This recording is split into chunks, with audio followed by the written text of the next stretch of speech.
For hours, demonstrators have been gathered outside Brazil's National Museum while authorities are inside trying to understand exactly the extent of the damage and also understand how this could have begun. The fire began on Sunday after the museum had closed, and it blazed for several hours, for around 6 hours before it was finally contained.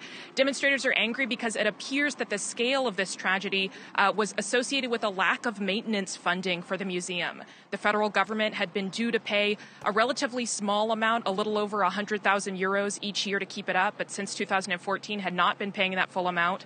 An amount for fire maintenance had recently been approved but not been paid. And furthermore, the 2 fire hydrants in the area, which are the responsibility of the state government, weren't working last night when firefighters arrived. So that's caused some of the anger and the polarization over this issue. And that's why people are watching it closely. Local media is covering it heavily. On social media, images of the museum in flames have been circulating all night last night and all day today on Monday. And Brazilians are heartbroken.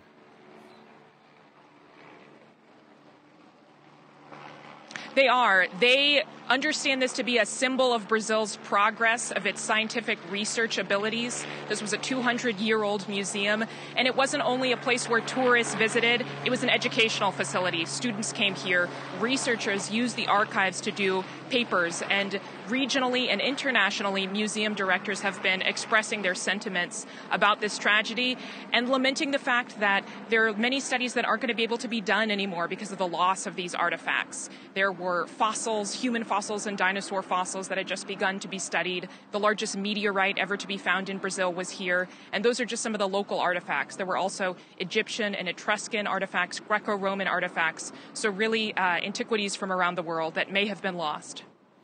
Catherine Osborne, many thanks for that live update. We'll be checking in.